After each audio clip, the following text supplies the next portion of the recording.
Raimundo Bacelar foi o visionário. Raimundo Bacelar, um político, deputado estadual, líder do município de Duque Bacelar, uma família tradicional naquela região. Ao se eleger deputado estadual, ele vislumbrou a possibilidade de instalar uma rádio. E instalou a radiodifusora, comandou durante muito tempo, reunindo essas personalidades que eram da rádio Timbira, acho que Coimbra Filho, o Edgar Fontinelli, esses nomes todos, eles participavam da Rádio Timbira. Com o advento da radiodifusora, a Timbira ficou uma rádio de segundo plano. E Magno Bacelar, então, conseguiu, depois, com habilidade, superar, então, reconquistar as lideranças. Mas tem um detalhe ainda do rádio que vale a pena, do rádio anterior, que é do início, quando a radiodifusora se transformou realmente na principal rádio do Maranhão, foi quando se trouxe alguns artistas cearenses para cá. Raimundo Bacelar trouxe uma figura que é muito lembrada e muito conhecida, revolucionou a rádio do Maranhão, Almir Silva.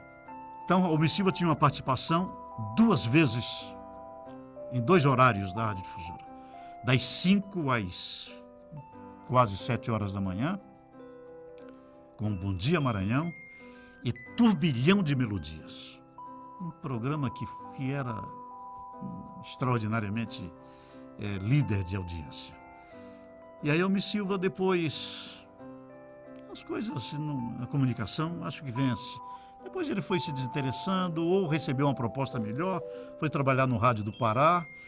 E aí surgiu, então permaneceu o Bom Dia Maranhão, comandado também com muito sucesso, diga-se de passagem, por José Leite, que fazia um Jeito Matuto, o Jeito Matuto que foi herdado depois pelo Jaizinho para fazer o programa que ele tinha matinal na Rádio Educadora. E aí o da tarde, o Turbilhão de Melodias, cedeu lugar ao Correio Musical O Calol, comandado inicialmente pelo Elvis Teixeira e depois por mim numa fase áurea. A difusora surgiu no ano de 56, nos meados de 56, com um projeto revolucionário. Procurou contratar os melhores profissionais das outras emissoras, recrutou quase todos, tinha os melhores noticiaristas, entre eles se destacava o Lauro Leite foi para lá. Antes do Lauro Leite tinha o Murilo César, que era também um grande... Tinha também um locutor muito famoso na época, que era Américo de Souza, também foi para lá. Paulo Roberto foi para lá. Edgar Fontinelli foi para lá, que era outro grande noticiarista. Isso independente na área de noticiário. E na área musical, tinha Magnólia Guiar, que era uma grande cantora, tinha Mascote, que era um grande músico, Luiz Sampaio, tudo isso foi contratado à época pela difusora. E tinha mais Bernardo de Almeida, que era noticiarista da Rádio Ribamar, tinha um programa com o nome de B. Antônio, com o personagem de B. Antônio, ele apresentava uma crônica ao meio-dia e foi contratado pela difusora, e a partir daí apareceu aquela crônica, A Difusora Opina, com o Bernardo Coelho de Almeida, o grande intelectual e o grande radialista. Lá na difusora, a minha primeira experiência fora do Maranhão, eu vivi lá nessa emissora, quando a seleção maranhense saiu para disputar o Campeonato Brasileiro e enfrentar o Ceará. Então foi Canário, foi Dejá Martins, foi Abrãozinho e eu. E eu fiz o trabalho de repórter lá no Ceará.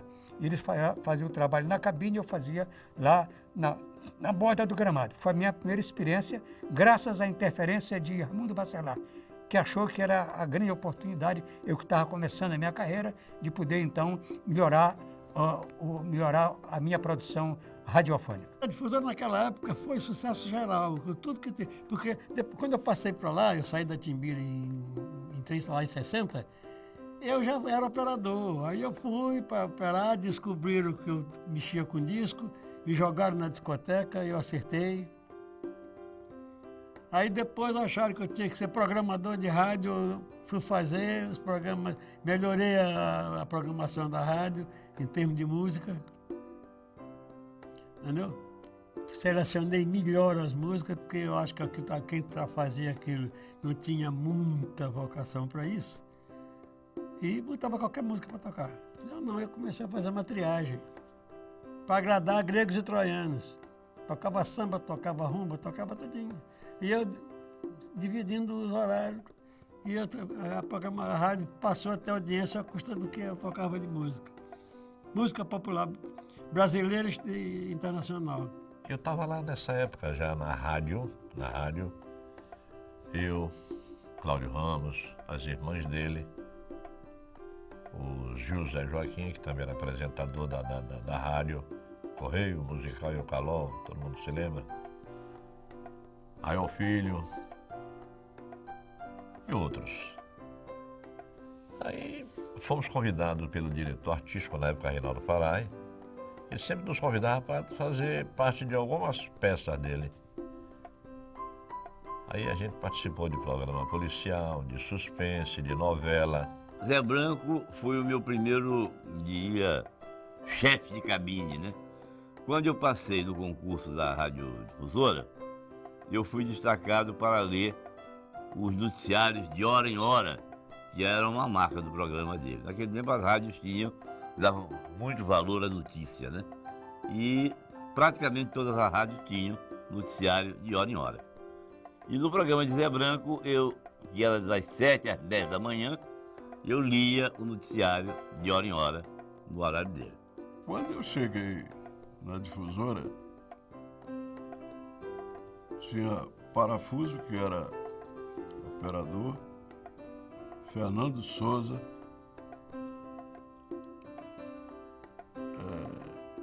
Coimbra Filho, Almeida Filho,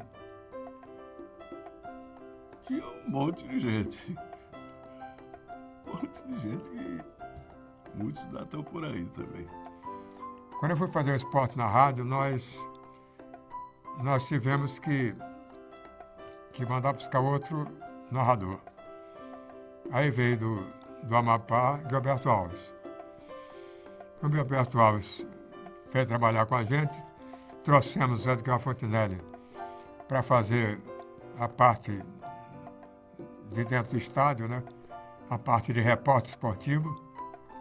Conseguimos o Zé Branco, que era simplesmente um apresentador de rádio. J. Alves também apresentador de rádio. Nós fizemos uma equipe forte, uma equipe realmente interessante. E essa equipe foi uma equipe que ganhou audiência praticamente total aqui em São Luís, porque nós tínhamos realmente a melhor equipe. Independente do retorno do Canarinho e do Abrãozinho, do Dijá, para a Rádio Timbira, ou da vinda de novos comentaristas, nós tivemos realmente sempre a maior audiência no rádio maranhense.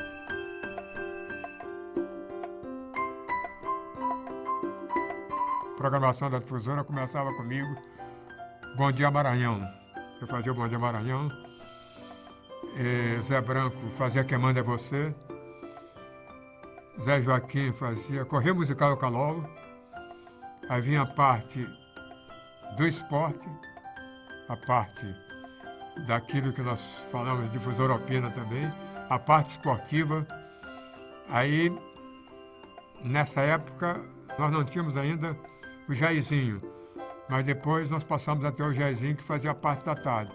Mas quem fez muito essa parte da tarde foi Murilo Campelo. Passávamos para a noite, com a Voz do Brasil, tinha o Correio do Interior, mas à noite tinha um noticiário que já não era feito por mim, era feito por Fernando Coutrin e feito por Almeida Filho. E no final fechava com música, né, até nós não emendávamos até para outro dia. Quando meia-noite era fechado, inclusive, a rádio. Eu fui locutor da difusora várias vezes e muitos anos e li muito tempo a difusora Opina. Escritas pelo Bernardo Almeida, escrita por Otelino Filho também, escreveu muito a difusora Opina, escrita por Mauro Bezerra e escrita por Gojoba, que é hoje em dia diretor de jornalismo da Rádio Educadora. Transformando a nossa opinião em sentimento público, a Difusora opina, um oferecimento do Hotel Central de Oliveira Maia. Meu trabalho na Rádio Difusora, ele recebeu, inclusive, uma orientação de um cidadão já falecido que nos acompanhava, que nos orientava, que oferecia para nós a possibilidade de fazer um grande trabalho, que foi Bernardo Coelho de Almeida. Tivemos a oportunidade, inclusive, de acompanhar esses locutores que eu falei antes, o Edgar Fontinelli e o Cid Maciel César Roberto. Tivemos a oportunidade também de ser dirigido pelo Raimundo Bacelar, que sempre nos agradou, que sempre nos prestigiou, que nos ofereceu todas as possibilidades que a gente tinha de sair para fazer uma reportagem, de acompanhar, inclusive, no período carnavalesco.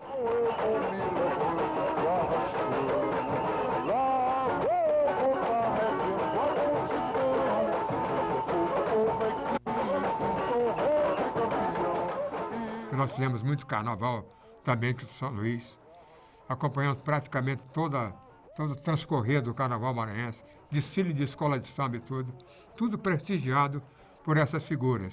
Isso nos deu a oportunidade também, só não de estar na cabine fazendo o trabalho de locução, mas ficando na rua também, indo para a rua para fazer todo esse tipo de trabalho.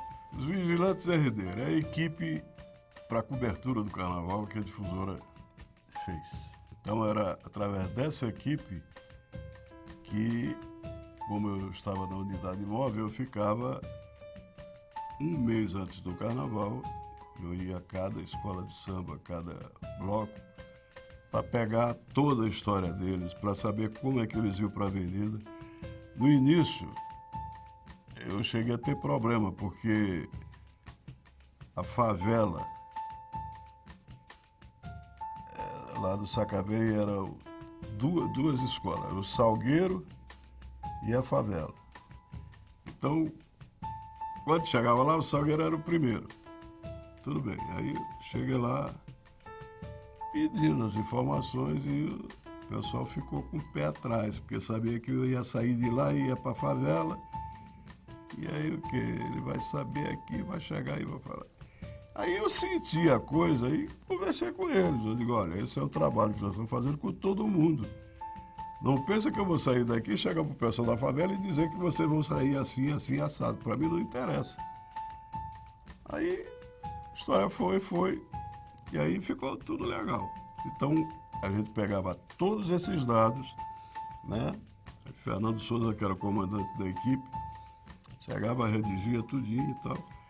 E no dia do carnaval, no domingo, aí, enquanto o pessoal saía correndo atrás de diretor para saber de informação, a gente já tinha toda a informação de todas as representações que estariam lá desfilando. O que o Raimundo Bacelar pretendia era, através de cabos externos, trazer lá do 10º andar do edifício João Goulart o cabo da câmera e filmar o carnaval ali que estava passando na Pedro II.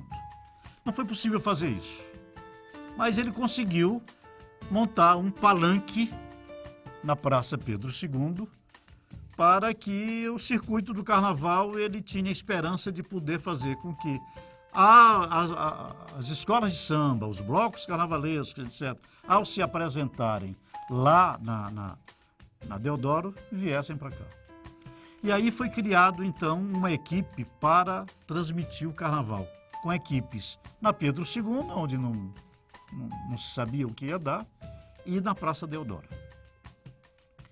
E aí surgiu o grande comandante Fernando Souza, criou uma equipe, então vamos ser os vigilantes do Carnaval do Maranhão. Vamos saber onde é que vai ser o carnaval. Fernando acreditava que ele poderia motivar, pela força da televisão, do interesse que que as escolas de samba teriam de aparecer na televisão e poder fazer. E funcionou. E aí nós fomos com a equipe de vigilante a ajudar a transferir o carnaval para cá. Uma equipe ficava na Deodoro e Fernando, comandando o carnaval na Pedro II, ficava aqui. E aí, J. Alves, onde está o carnaval? J. Alves dizia, aqui na Deodoro não tem nada, mas a animação estava aqui. Ele ia para uma área da J. Alves, não tinha televisão, ele ia lá para perto do Liceu, dizer, aqui não tem nada, aqui está passando.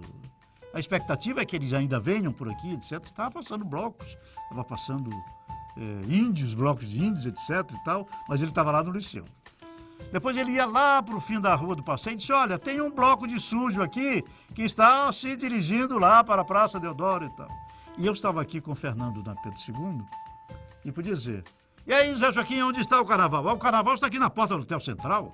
Aí o Hotel Central estava ali com e estamos aqui perguntando e tal. E aí, o que você acha? O carnaval na Deodoro? O que você acha? Algum entrevistado, eu ia entrevistar alguém que eu antes conversava. Olha, você não acha que o carnaval aqui na Pedro II é melhor? Um espaço mais amplo? Ah, com certeza. E o que você acha? E eu entrevistava no ar. O que você acha? O carnaval aqui... esse é o lugar adequado, etc. Então, aí, aos poucos, nós estamos trazendo as escolas de samba, flor de samba, Turma do Quinto, favela, etc. Desfilavam de lá, mas aí nós vinhamos arrastando eles pela Rua do Sol, descíamos do Sol para João Lisboa, dobrávamos o Roxy, chegávamos aqui e fazíamos aqui.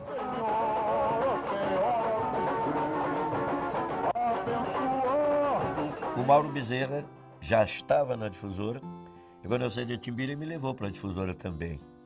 E foi outra equipe extraordinária, com o Guilberto, com o Zé Branco, o Fernando Souza, equipe extraordinária também, e onde eu passei a maior parte da minha vida profissional.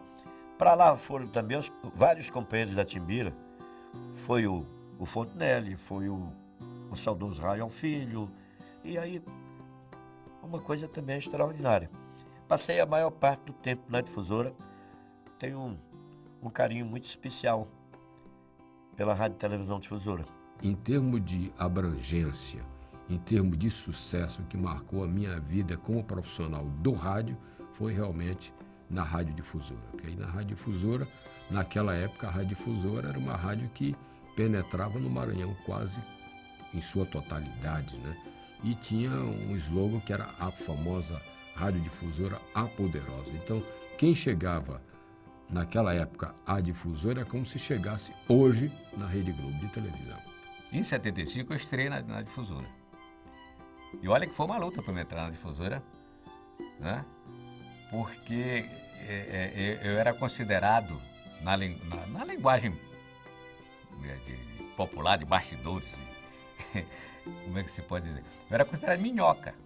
Então eu não era cobra. Eu ainda não podia falar no microfone da difusora, pô.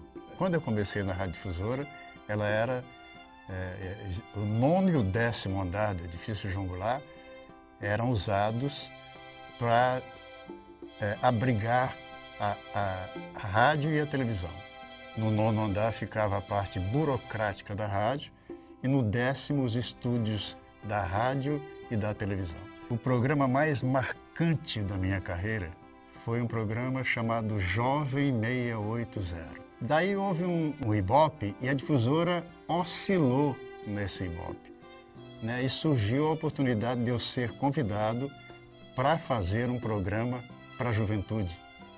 E aí surgiu, esse programa foi criado por Finado Sérgio Brito, o Jovem 680, e me deu as coordenadas de como seria a apresentação do programa, e eu fiz durante 10 anos, numa época fantástica, que foi a década de 70. Músicas nacionais, músicas internacionais. E surgiu a ideia, como eu fazia um programa para a juventude, especificamente para os jovens, fazer uma vinheta com o rei da juventude brasileira, que é o Roberto Carlos. Daí, aproveitando uma estada dele aqui em São Luís, eu fui levado por um amigo, o Cláudio Vaz, que tem uma influência muito grande com o Roberto, no Hotel Central, e lá fiz uma chamada para o programa Jovem 80, uma abertura e vinhetas de passagens que eu uso-as até hoje, né? Tirando um pedaço num programa Clube do Rei, que surgiu em 1982. Uma outra coisa para essa época do Jovem 80, que era difícil, é que o LP era lançado no sul do país e demorava 5, 6 meses para chegar aqui. Hoje é fácil, os sucessos são lançados em pool, você vai na internet e tira, baixa o sucesso que você quer. Então, talvez essa dificuldade era interessante para mim na época do Jovem 80 também. Eu já falei isso, vou repetir aqui. Eu tinha uns 2 ou 3 amigos privilegiados que estudavam no exterior e eles mandavam discos importados, né, para você fazer lançamento. E eu, modesta parte, esnobava no Jovem 80 com músicas exclusivas. Então, era música nacional e música internacional. Interessante que era 50%, né, de música nacional, 50% de música internacional. Mas é que, às vezes, eu encontrava amigos pela rua que diziam assim: poxa, no teu programa só roda música internacional. Parece que só prestavam atenção para a música internacional. Mas eu rodava 50% de música nacional e 50% de música internacional. Da melhor qualidade, é bom enfatizar isso. Em 80, eu fui para a Rádio Difusora, que era a grande coqueluche do rádio maranhense, não é? Sistema Globo.